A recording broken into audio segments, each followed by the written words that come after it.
기근 허락하신 아브라함의 기근당한 아브라함에 대한 말씀을 들었습니다. 그 아브라함이 이삭을 낳고 또 이삭이 야곱을 낳고 야곱의 아들 요셉의 이야기입니다. 지금 4대 요셉의 여정을 오늘 함께 성경으로 읽어보았습니다. 요셉은 라헬이 가장 사랑하는 아들이었어요. 그리고 라헬은 야곱의 사랑하는 아내였죠. 그런데 라헬이 오랫동안 지난주에 저 새벽예배 말씀드린 것처럼 오랫동안 아들을 낳지 못했어요. 늦게 요셉을 낳았는데 사랑하는 라헬은 일찍 죽었어요. 그리고 야곱은 노년에 얻은 아들이므로 요셉은 야곱의 노년에 얻은 아들이므로 그를 더 사랑함으로 그를 위하여 채색 옷을 지어 입힙니다. 요셉은 어머니에게도 사랑을 받았고요. 아버지에게도 사랑을 받았어요. 그리고 하나님은 요셉에게 비전을 주셨어요. 요셉의 형들의 곡식단이 요셉에게 절하는 꿈을 꾸게 하셨고요.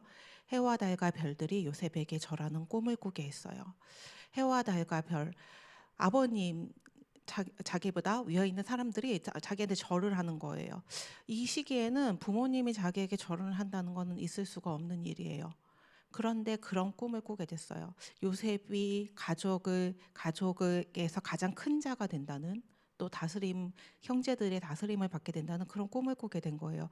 그 꿈을 꾸니 형제들의 마음이 어떻겠어요? 형들인데 지금 막내 거의 가장 끝에 있는 동생이잖아요. 그런데 그런 꿈을 얘기하니 형들이 시기하여 요셉을 팔았어요. 그런 가장 사랑받았던 요셉이 하나님이 가장 큰 비전을 주셨는데 그 시작이 노예로 팔려가는 거였어요. 왜 하나님은 이런 일을 허락하셨을까요? 그 일에 대해서 우리는 오늘 본문에 보면서 보겠습니다. 요셉을 팔았던 형들은요, 오늘 본문에 보인 것처럼 요셉 앞에 서게 됩니다. 요셉은 총리가 되어 있고요. 요셉의 형제들이 살았던 곳에는 기근이 들어 지금 애굽으로 쌀을 구하러 왔어요. 그 앞에서 쌀을 구하러 총리 앞에 섰더니 그 총리가 요셉이었어요.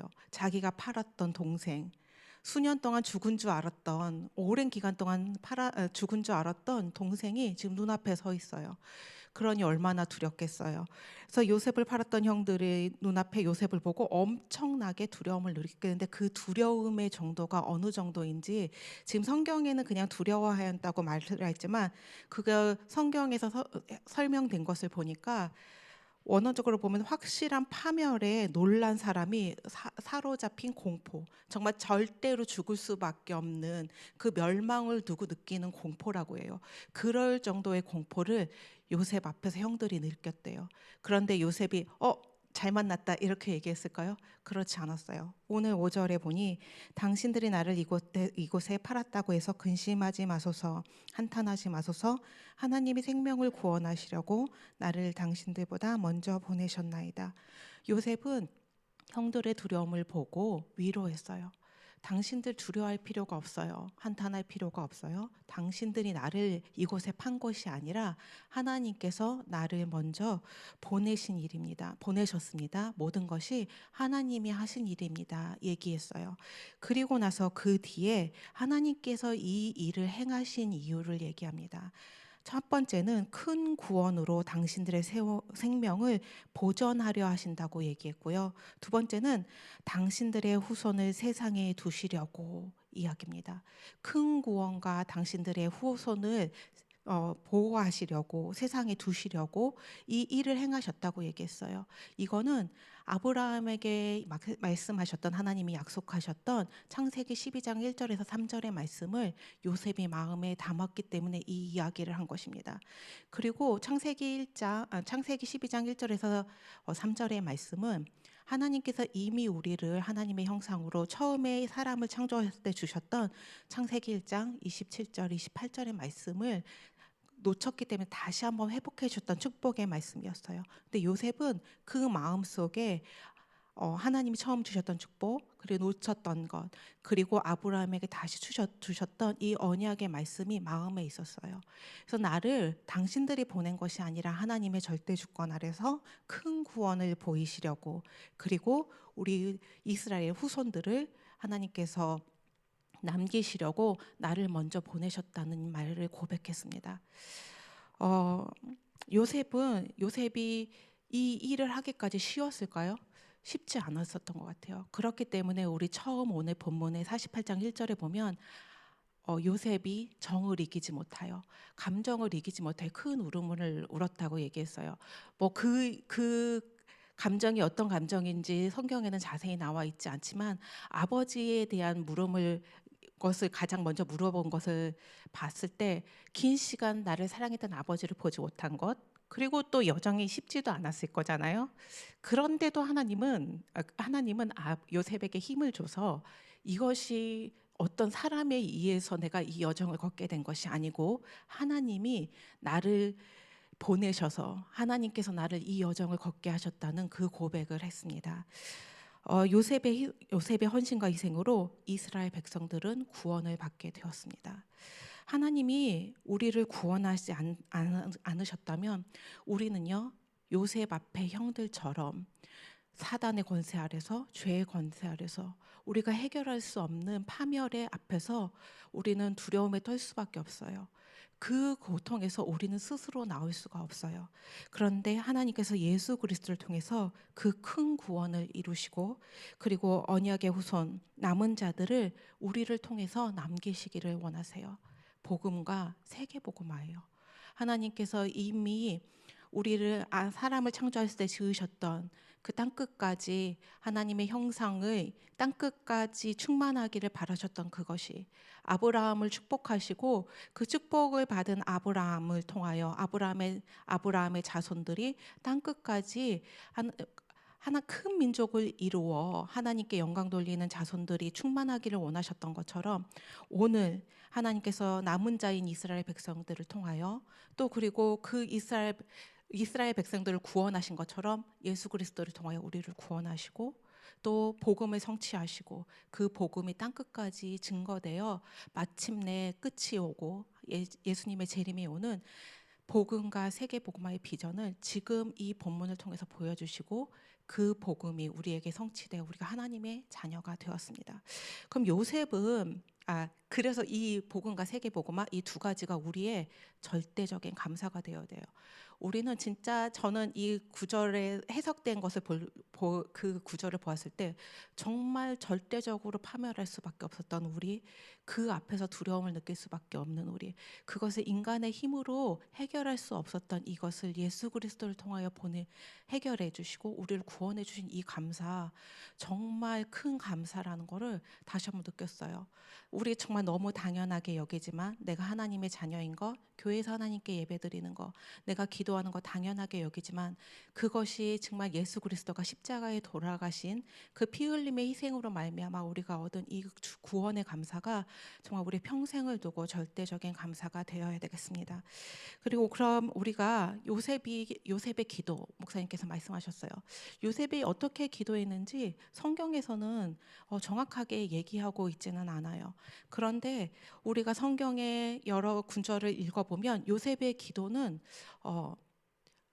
어떤 기도를 했는지 알 수 있을 것 같아요.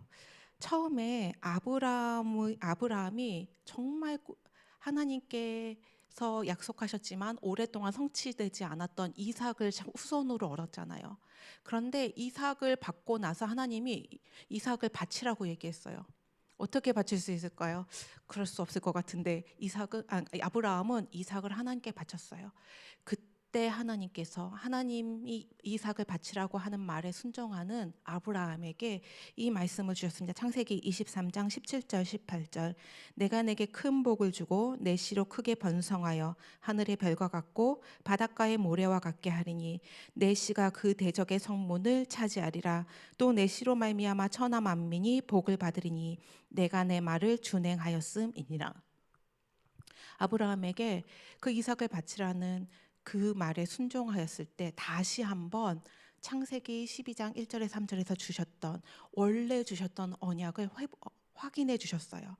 그리고 아브라함처럼 이삭에게도 기근이 들었었어요.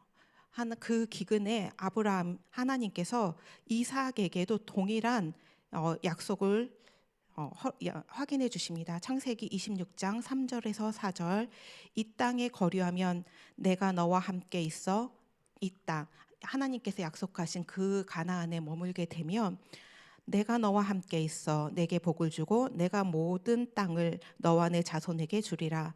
내가 내 아버지 아브라함에게 맹세한 것을 이루어 내 자손을 하늘의 별과 같이 번성하게 하며 이 모든 땅을 내 자손에게 주리니 내 자손으로 말미암아 천하 만민이 복을 받으리라. 이삭이 기근 당하였을 때에도 하나님이 언약을 다시 확인해 주세요. 누구에게 주셨던 언약? 아브라함에게 주셨던 언약을 확인합니다. 그리고 이삭이 야곱을 낳았어요. 근데 그 야곱이 지금 형이 에서가 장자권을 받아야 되는데 장자의 축복을 받아야 되는데 그 장자권을 훔쳤어요. 그래서 장자의 축복을 받고 지금 도망자의 신세입니다.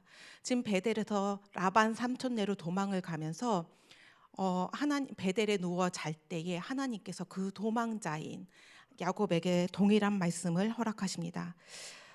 창세기 28장 13절 14절, 또 본즉 여호와께서 그 위에 서서 이르시되 나는 여호와니 너의 조부 아브라함의 하나님이요 이삭의 하나님이라. 내가 누워 있던 땅을 내가 너와 내 자손에게 주리니 내 자손이 땅의 티끌같이 되어 내가 서쪽과 동쪽과 북쪽과 남쪽으로 퍼져갈지며 땅의 모든 족속인 너와 내 자손으로 말미암아 복을 받으리라. 하나님께서 때마다 어려움마다 아브라함에게, 이삭에게, 야곱에게 이 확인하셨던 이 언약을 누구에게 전달했을까요? 요셉에게 전달되었을 거예요.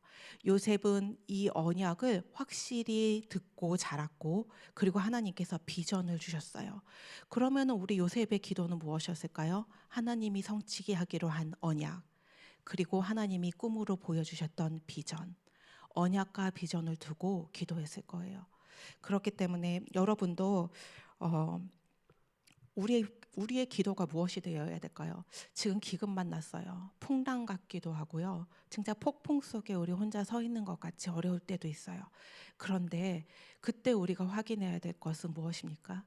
지금 이 아브라함과 이삭과 야곱에게 하나님께서 그 때마다 언약을 확인해 주신 거, 평안할 때도 확인해 주셨지만 어려울 때, 언약을 놓칠 수밖에 없을 때, 하나님이 우리와 함께하지 않는 것 같이 보일 때에 그때마다 하나님께서 다시 언약을 확인해 주시고 결국은 그 언약을 성취하셨어요. 지금 우리가 어려울 때이지만 하나님이 나에게 주셨던 언약이 무엇일까요? 하나님이 우리에게 주셨던 비전이 무엇일까요? 언약과 비전을 다시 한번 확인하는 여러분 되시기를 바랍니다. 정말 하나님은 우리를 이미 아까 얘기했듯이 구원으로 이미 죽을 수밖에 없던 우리를 구원하셨어요. 그런데 구원하고 하나님께서 분명히 하나님의 자녀로 축복하신다고 얘기했는데 때마다 여러분들 이렇게 돌아보면 때마다 어려움이 있잖아요. 때마다 기근이 있었어요. 비단 이때뿐이었나요?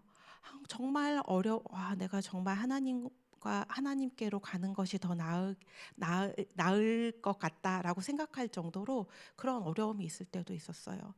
그런데 하나님이 그럼 왜 그런 일을 주셨을까요? 이유는 잘 모르겠어요. 그런데 지금 제가 기도하면서 생각해 보니 그 돌아왔던 그 시절을 돌아볼 때에 어떨 때는 같은 과거인데도 어떨 때는 하나님께서 내가 정말 아무것도 할 수 없는 사람이고 하나님께 나 진짜 불신앙만 하고 하나님께 축복받을 만한 아무 일도 하지 않았는데도 하나님께서 모두 다 하셨구나, 모두 다 축복하셨구나, 이렇게 생각될 때가 있고요. 어떨 때는요, 과거를 돌아보면 온통 문제와 사건과 상처와 정말 고통뿐이 없다고 느낄 때도 있어요. 그런데 정말 그것이 나의 지금 미래도 아니고 나의 과거가 바뀌어서일까요? 저는 생각할 때마다 결국은 나의 영적인 상태로, 어떤 때는 그것이 같은 사건이지만 어떨 때는 감사로, 어떨 때는 불신앙으로 그렇게 있는 것을 보면서 정말 감사를 회복하는 영적 상태를 갖는 것이 우리에게 얼마나 중요한지 그것을 깨닫게 됐어요. 오늘 요셉도 과거를 돌아보면 자신이 걸어온 것, 노예로 팔린 것, 누명을 쓰고 감옥에 간 것, 그것만 생각한다면 정말 그 눈물은 회한의 눈물이죠. 정말 슬픈 눈물일 거예요. 그런데 한 요셉은 그 눈물을 흘렸지만 하나님께 감사함으로 하나님의 절대 주권을 고백했어요. 그리고 아버지와 형제들을 아버지에 대한 그리움을 얘기하고 형제들을 용서했어요. 그것이 정말 우리가 걸어온 걸음이 어떠했든지, 그게 노예였던지 감옥이었던지 누명이었던지 그것과 상관없이 하나님의 절대 주권을 인정하며 하나님이 하셨다는 것을 고백되어질 때 모든 것이 감사함으로 바뀔 줄 믿습니다. 저의 한 주간 계속 기도하면서 여러 성도분들도 만나고 얘기하는데 정말 세 가지를 생각하게 됐어요. 다른 성도분들도 이 어려움 중에 세 가지의 이유를 정말 확인하고 생각하는 시간이었다고 얘기했어요. 하나님이 나를 구원하신 이유, 그 축복, 복음, 우리 당연하고 생각했는데 지금 이 내 문제 만나니 이것이 나에게 어떤 의미인지 정말 생각하는 시간이 되었다고 얘기했어요. 그리고 두 번째, 교회 우리 맨날 다니는 곳이잖아요. 주일이면 나오고요. 평일에도 나오시는 분들도 있고 맨날 가는 곳이에요. 그런데 내가 이 사랑교회로 하나님이 보내신 이 축복, 그 이유, 그것에 대해서 생각하게 되었다고 얘기했어요. 어떤 사람은 남고 어떤 사람은 떠나고 이 시간 중에 나이가 남아있는 이 사랑교회 그 의미가 나에게 무엇인지 하나님이 나를 보내신 이유가 무엇인지 이유를 생각하는 한 주라고 얘기했어요. 그리고 세 번째, 우리 맨날 만나는 여러분이잖아요. 하나님께서 그리스도의 피 흘리심으로 구원하여 한 교회의 지체로 부르시며 우리가 함께 성도의 축복을 누리게 한 각 지체들을 놓고 기도하는 시간이었다고 그랬어요. 한 사람 한 사람이 너무 귀하고 우리가 함께 이 사랑교회로 부름을 받은 것이 귀하다고 그랬어요. 귀하다고 고백하게 됐어요. 저도 복음, 사랑교회, 우리 성도님들을 놓고 정말 한 주 동안 또 지난 한 달여 동안 그 어느 때보다 그 의미를 생각하고 감사하며 기도하는 시간이었습니다. 정말 이 어려움이 왜 있었는지 우리 알 수 없지만 요셉처럼 이 여정 중에 언약을 확정하고 그리고 하나님께서 주신 우리의 비전을 확정하며 다시 한번 예수 그리스도의 반석 위에 우리의 믿음을 굳건히 세우고 교회를 위한 비전 그리고 우리 후대를 위한 비전들이 여러분에게 다시 한번 잡혀지는 시간 되기를 기도합니다. 다 같이 기도하시겠습니다. 구원의 하나님께 영광을 돌립니다. 이스라엘 남은 자를 구원하기 위해 요셉을 보내신 것처럼 우리를 구원하기 위하여 예수 그리스도를 보내어 구원의 큰 일을 행하신 하나님께 감사드립니다. 복음을 위해 헌신한 수많은 선열들을 통해 우리에게까지 복음이 전달됨도 감사드립니다. 이 모든 여정이 하나님의 절대 주권임을 고백합니다.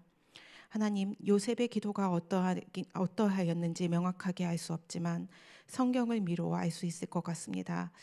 아브라함을 부르실 때 주셨던 축복을 이삭을 바칠 때 다시 확인시켜 주셨습니다. 기근 만난 이삭에게 다시 언약을 확인시켜 주시고 형을 피해 도망자로 가는 야곱에게도 동일한 언약을 확인시켜 주셨습니다. 아브라함과 이삭과 야곱에게 주신 언약과 함께 하나님이 꿈으로 주신 비전이 요셉의 기도였으리라 믿습니다. 하나님, 폭풍 같은 기근 같은 이 시간에 흔들리지 않는 언약을 확인시켜 주시기를 기도합니다. 하나님이 하실 비전이 확정되기를 기도합니다. 그리스도의 반석 위에 굳건하게 서서 주신 언약과 비전으로 요셉과 같은 후대를 세우기를 기도합니다. 특별히 세우신 사랑교회와 말씀의 대언자로 세우신 담임 목사님, 그리스도의 피 흘리심으로 구원하신 교회들의 지체들과 언약을 유업으로 받아 하나님의 비전을 성취할 후대를 위해 기도합니다. 요셉의 여정처럼 임마누엘로 형통을 누리는 언약의 여정 되게 하시며 어떤 문제와 상황 속에서도 언약과 비전을 놓치지 않기를 기도합니다. 모든 것이 하나님의 절대 주권 속에 있음을 고백하며 예수 그리스도 이름으로 기도합니다. 기도하시겠습니다.